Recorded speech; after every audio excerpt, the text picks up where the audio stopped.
Howdy, this is Mackenzie Franklin from SideGame LLC here in Colorado Springs, Colorado, and today I'm bringing you my top 10 new-to-me board games from 2021. Now, this is essentially all of the games that I've been able to play that I've never been exposed to before, and some of the best ones. All of these are 9s or 10s. These are some incredible board games that I had maybe just not even been in gaming for or completely missed in these last couple of years. So super excited to share them with you, and these are definitely worth looking into. Now, before we start, I do want to mention if you aren't subscribed to the channel, please make sure you are. It is the best way to help us grow. For those of you who already have, thank you so much. Wouldn't be here without you. Now, I do want to mention one honorable mention before we start the list, and that is going to be for Las Vegas Royale. Now, this is the kind of second edition of the original Las Vegas, which I had played before. It's a very simple game of rolling dice and picking value of those dice to place into a casino. And at the end of the round, whoever has the most dice in the casino receives the money there. If there's a tie, those dice are removed, and whoever's left over now then we'll take the money. This is such a simple system, very great dice rolling fun, great cadence, great pace. This game, though, is kind of that second edition that introduces not only mini games to the lower casino values, but also new just little things here and there, including pass tokens that really make this game one that risen to the top for me recently. Amazing family style experience, a great game that's going to keep everyone engaged and involved. I love this game. I think it's so well done. Now, I have played Las Vegas before, so I kind of felt like this didn't really belong on this list, but if you haven't checked this one out already, it's Las Vegas Royale. But with that being said, let's go ahead and get started with number 10.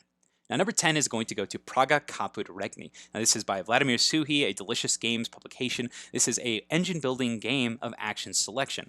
Now, really interesting because on this game, you are going to have this action board in front of you that you're going to be adding tiles to. And every time you add a tile, it can either go on top and change and modify that action permanently, or it's going to go along the outside for extra points at the end and unlocking bonuses, because most of those tiles are going to have little symbols that you're going to be triggering. You have this income wheel in front of you that's going to have little bonuses that you'll unlock here and there, which is super fun. But the core thing that really sticks out in this game, and one of my favorite parts, is the action wheel. So this is simply an action selection system, but it pairs an incentive mechanism with a bonus and randomization incentive mechanism. It's really cool. So on your turn, you'll pick one of these tiles, and if it's in the red, you pay a cost. Green, nothing happens, and then blue, you get extra points because that action clearly wasn't that good. But in addition to the action, you pick one of them on the tile, you'll also get the bonus tied to the top. It's so well done. I love how this works. So you pluck it out, you move it, and it also shows you the timing of the rounds and just how many turns, and you can make some strategies and plans for pairing specific tiles with specific bonuses. It just makes a lot of sense, and it's a very clean way to do this incentive system, and I think that it's very good here. The actions are fun. I love the history that's ingrained into this game, and there's this leaflet in the back that tells you all of the different things that you're building and working towards. I love the tile system in your own area, as well as this main board and the competition for the different things in the market. This is such a well-done game, and one that you're going to find yourself playing a lot. Lots of bonuses, very delicious game style. Love this one. That is number 10, Praga Caput Regni. Number 9 is going to go to Micro Macro Crime City, a crime-solving game that is set in this terrible city, frankly, where everyone is doing something bad, but it pairs crime solving with Where's Waldo. Now, it does this through the use of prompts, and that's my favorite part of this game, is that the questions are given to you piece by piece, and it gives you an overarching story that you're going to be going through. And a lot of these detective games, a lot of times you're going to just get the questions at the end, and then hopefully you found that information. And here, you can't progress until you find the answer, and if you do have trouble, you can always look at the answer for a clue as to where it might be, and I really like this, so you can look for specific locations. So I really like the prompting in this game, how the narrative is told through this discovery, and I love how approachable this game is. Anybody can play it, and if you have trouble with, this idea of presenting these terrible crimes, like maybe you don't want a kid seeing a stick-up, there is a new version that came out this year that is Micro Macro Crime City Full House that actually has age ratings for the different cases. So just be aware, this is a fantastic experience. Some things might be a little risque in the base game, but I think that this is overall a wonderful time that is so easy to teach, but a lot of fun no matter who you are. A fantastic experience. Macro Micro Crime City, my number 9. My number 8 is going to go to the game Nidavellir, an auctioning game of coin currency and also set collection. So every round you're going to be taking these large coin tokens, putting them face down, and then after everybody has all their tokens face down, we'll reveal them, and whoever has the highest value is going to go first in that tavern. Now in the taverns, there are going to be cards that you can collect, these dwarf warriors, and you are trying to get either hugely deep in a section because that'll get you a big point multiplier or guarantee you super bonuses, or you're trying to go super wide, which will get you the access to heroes. And that's my favorite part about this game are the heroes. You'll have these big rows of heroes that have different effects and abilities. You'll have some that are very straightforward that'll just give you more banners, so help you going deep into certain sections, or you'll have heroes that have abilities that just kind of change the game drastically, and I love that. They're all going to contribute to doing lots of cool things. Through here is kind of insane. She's just kind of a hero that helps you get even more heroes, and I love the way that this game is paced. Everyone is pretty much playing at the same time. The turns are quick, the game is fun, and the ability to choose so many different heroes straight from the get-go is a little daunting in your first couple of plays because there are just so many options. But as you continue diving deeper into this game, it's going to be one that you're going to find yourself going back to a lot. I love the action system here. I love the bonus system in the between the first and the second rounds. Whoever has the most in each color gets an additional bonus, so it rewards you even more for going deep in those early rounds. What a fantastic game. And the expansion is also incredible, adding more special powers through an additional tavern. I love this one, and if you enjoy auctioning and enjoy this unique take on set collection, try Nidavellir, my number 8. My number 7 is going to go to the game Trois. Now, Trois is super interesting as well. What an interesting take on I don't even know how to describe this, a action selection game using dice. So the game flow of this is you'll have this income phase where you gain some money, but then you'll roll some dice, and these dice go in this pool in front of you, this depot. And when it's actually your turn, you'll pick dice anywhere on the board to use to take actions. For example, say I want to take this captain action. It requires me to use 3 red dice, and you can use up to 3. Now, you'll divide the number of pips by 4, and that's how many times you get to take this action.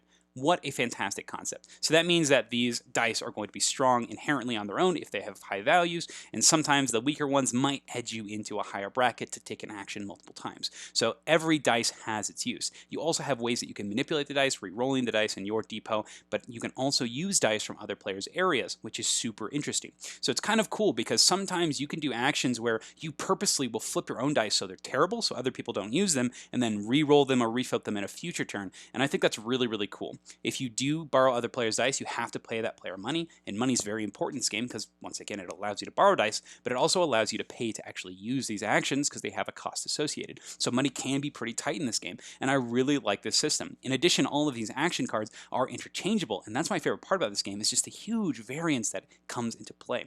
When you set up the board, you'll be randomizing the actions, and they're tiered as well, and each of them is going to provide a way to use the different colors of dice. I love this system, and the expansion for this is fantastic.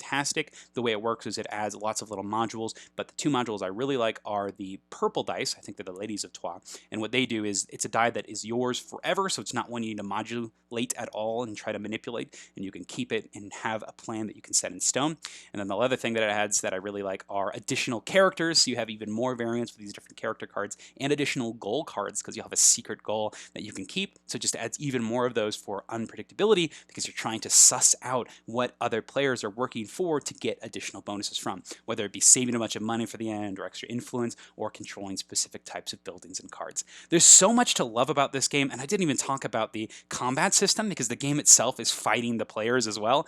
There's so much to love. If you enjoy Euro-style games and enjoy this healthy level of manipulation and competition for these dice, this is one to check out. That is number 7, Trois. My number 6 is going to the game Ginkgopolis, a smooth, satisfying area control game of drafting and card management and engine building. All these trigger words. Oh my gosh, what a wonderful game.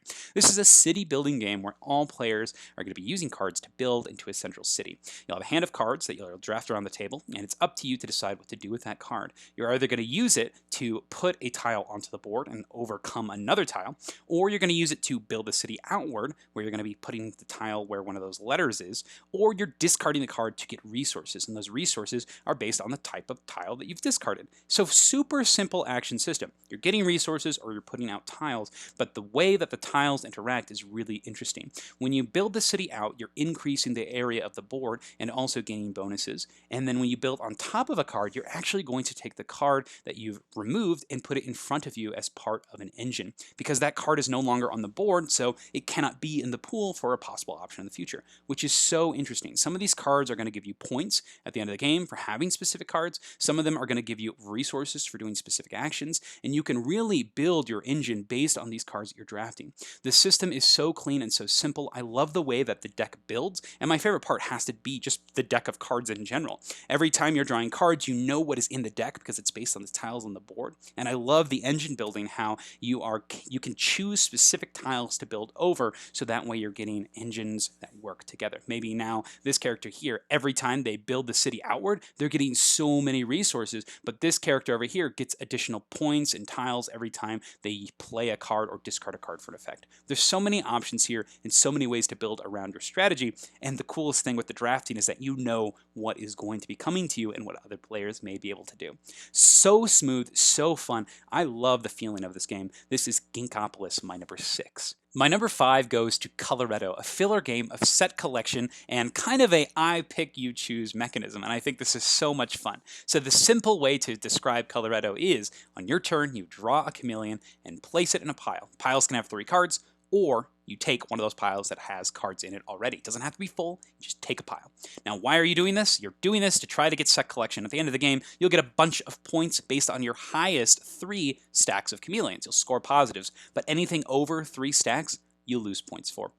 Awesome system, super simple, easy to teach, easy to play, and super fun and thoughtful.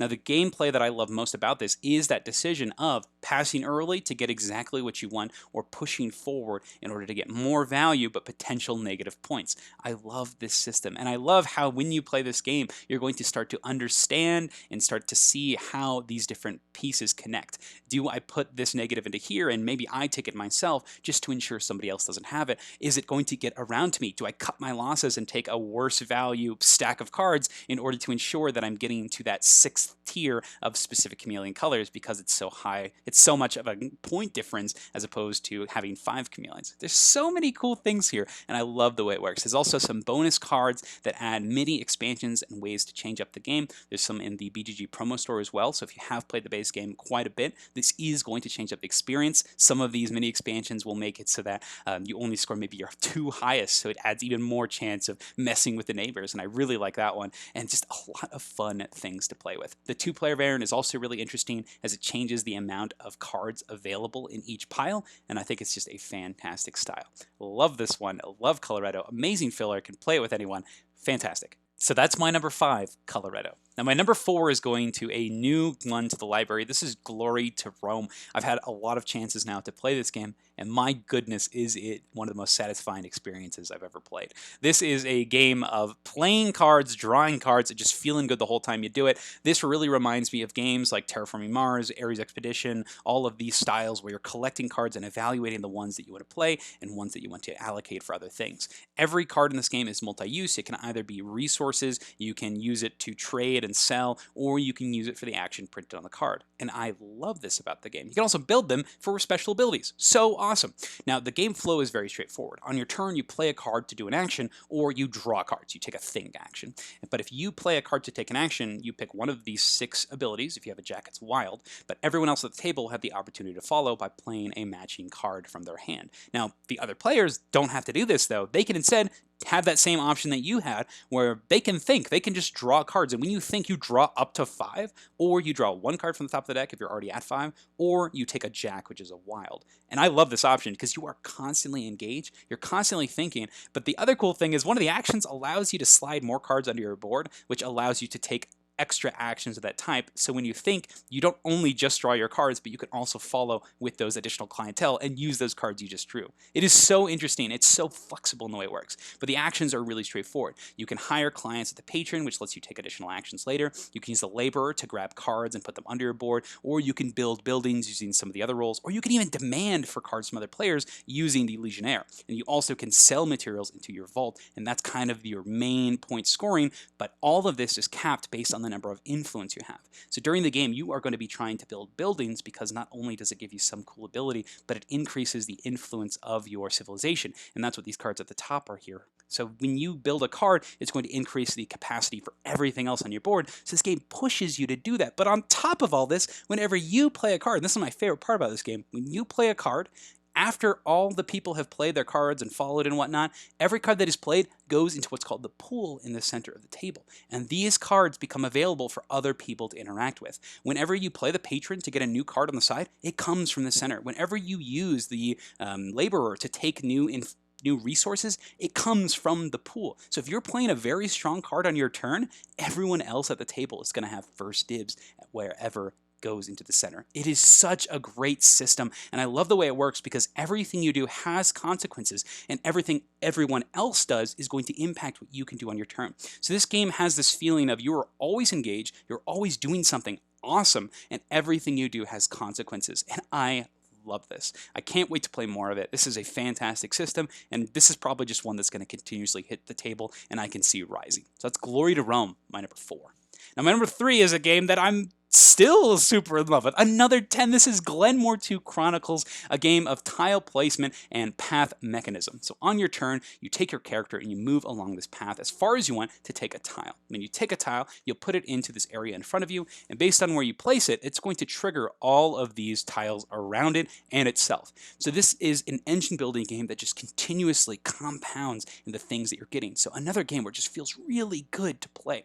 But the way that this game really makes it stand out is the use of the Chronicles system. So every time you play, you have the core game, which is by itself fantastic. It feels so good to move around and collect these resources and build out this area in front of you, but you can also plug and play the Chronicles. Chronicles are these little boxes, kind of like an advent calendar, where you'll be pulling stuff out and putting in mini expansions. Like this one you see here is the boat race expansion, which has you having a ship and you're traveling across the whole board for some extra points and bonuses. I love it. This system is so solid, and all of these expansions are either small or large in scale. The rulebook does a really good job of explaining the complexity and how much they change the game, and it's just so much fun. I've loved exploring all the expansions. I've played all of the base games and the Highland Games expansions at this point, and I'm telling you, every single one of them adds something cool to the game. There's 2 that I don't like, actually. One of them is the Loch Ness Monster. Don't play with that. It's absolutely garbage. It is so random, and it just hands out points, and it's so swinging. I dislike that one strongly. And then the other one I don't really like is the beer one. There's one where you can age your whiskey. That one's also not very good. Don't play that one. It doesn't really do anything, and it's not really worth your time to do so, which is kind of unfortunate because it's kind of a neat thing. But, I mean, 2 misses out of 15 different mini expansions. Every other one is amazing, and you can mix and match them based on the expansions you use, and the game keeps that in mind. It's like, oh, if you're playing with this expansion, add these extra tiles. Oh my gosh, the expandability of this game is amazing, but the fact that it still remains so strong with that core system, this is going to be a game you're going to keep on coming back to. I know a lot of people who own this game that they don't even play with the expansions because they enjoy that core experience so much, but I just love the variety that comes from all of this different information, and the core systems are so good. I love the way that the scoring works, how you're checking 4 times a game. I love the way that you're getting these bonuses and power-ups as you play. I could talk about this game for a really long time. This is absolutely amazing. So this one needs to get a 5 reasons I love Glenmore 2 Chronicles. Amazing experience. So that's my number 3, Glenmore 2 Chronicles. Number 2 is going to go to Capital Lux 2 Generations, a card game that is so fantastic, so thinky, so strategic, while also being extremely tactical based on the information present each round. This game is all about generating points by playing cards into your home base. Now, however, at the end of every round, you have to compare your cards in your home base to the cards in the capital. If your number in your home base is higher than the number present in this capital here, you bust and you lose all the cards of that color. But have no fear, on your turn, when you play a card, you can either put it in your home base for points, or you can play it in the capital in order to increase the point scoring amount for everyone at the table. But you get a special effect for doing so. So there's this really cool tension of, do I support myself to try to claim majorities in these areas and score points at the end of the game, or do I play to the center for this special effect and to ensure I don't bust? And the coolest part about this game is the modularity and variance of these different abilities. Every time you play, you're going to pick a different power for these characters. So yes, you have blue cards, but the blue cards do something completely different in this game. And I think that is so fantastic. The gameplay is so simple. You play a card somewhere and you trigger an effect, but the results of your decisions affect everyone. Every time you play to the capital, you're increasing the tension and the scoring for every player in that specific color. And the game starts with the drafting phase, so you can look at these cards and make a plan and watch those dominoes fall in place. It is such a solid system, very cool stuff, and I love the way that the tension and pacing is done. The round ends when someone plays their last card, and a lot of times players are going to be accumulating cards as they play, and at the end of the round, if you still have cards in your hand, you have to play them in your city. So you really are planning, what am I going to do if this happens? And it's so fantastic. The decisions are juicy and tense. It really hurts sometimes when you play stuff, and I love that feeling of tension and tenseness. And this is one that you are going to consistently play because these different pairings of powers, even if just one thing is out of place or different, it is going to drastically change the overall feeling of this game. I love the presentation. I love the artwork. I love the feeling of this game, and I love how it plays. This is such a satisfying experience, and I recommend it to anyone. So that's my number 2, Capital Lux 2 Generations. And my number 1 goes to Coloretto. This is a surprise hit for me because this came out of nowhere. I started playing this game solo only, and my gosh, this has become quickly one of my favorite solo games everywhere. It's one that I pull out all the time. It is so relaxing to me because it combines the cool worker placement farming systems of things like Caverna or all these other Uwe Rosenberg games, but also incorporates card play, consistent card play that I love, and that's a main feature in most games that I really enjoy. So the way Coloretto works is it's a worker placement game. Each round, you're going to get a pool of workers that you can use to place onto the central board. Each worker space, however, though, increases in value based on how many people have already used it. So for example, using all these here, it's only going to cost you 2 workers, but this one is full. You can't even use it. Whereas this one is going to cost you 3. It's really interesting how it works because those workers stay from round to round. Now, in addition to that, the actions themselves are going to give you things like farm animals or are going to allow you to plant into your rotating crop fields. And I love the way this works because after the action phase, any plant that you've planted is going to give you a pretty great yield of vegetables or whatever, but then those fields are going to decrease in value. But any fields you didn't use, it's crop rotation. They're going to get better. That soil is going to get better. And I love this system because it really does pay to invest early, but also you cannot keep on using them or they will decrease in their efficiency over time. So awesome. And then after you get all your resources, you're going to be using them to increase on this shed track. And that's what this large house is down here. Each of those is going to require a certain amount of resources. And the earlier that you spend them, the less you spend. But if you've already developed your infrastructure, by that time, the rounds have passed. And now the cost of moving that shed is going to be even more. It is such a fantastic system. And I love the way it works. But my favorite part about this game is the card play. One thing I didn't talk about at all are the cards. You start the game with a hand of 5, one that's scoring and 4 that are these gate cards that are going to kind of lead you into specific strategies. And this game is all about playing cards and doing things to satisfy conditions to get minor incremental bonuses that do pay forward extremely highly. I love the way this works. A lot of these cards are going to give you a couple of resources and maybe chain into other cards. And some of these cards are income cards that'll give you stuff at the start of each round. And then those endgame scoring cards are just high value cards that you can also work towards. During the game, every round, you're going to add a new card to your hand just passively, but there are also action spaces on the board where you can pick any of the 4 types of cards to add to your hand. So it's really awesome, and it feels so satisfying to be completing these mini objectives as you play. And the best part about the card play is you can play them at any time, and that is so cool because you can maybe get some wool from a sheep and then immediately play a card that has you sacrifice a sheep to do something. So that's so awesome because it's all about timing and all about just chaining combos to getting very satisfying play. I've done a whole 5 reasons I love this game on Coloretto in particular because I do think it's absolutely incredible. 10 out of 10 game for me, quickly becoming one of my favorite solo games ever, but also the multiplayer is fun because everyone is working and it's simultaneous play. The card comboing is great, but for a solo game, this is one of the best. I love Coloretto. So that's it. That's my number 1. Those are my top 10 games of 2021. What new games did you play this year that weren't necessarily from 2021? What were the biggest surprises for you? What were games that you just are like, wow, how did I miss this all these years? And I just want to know, what do I need to check out? So thank you so much for watching and for being here. I'd love to hear all your opinions and thoughts. But thank you again. SideGame Strong.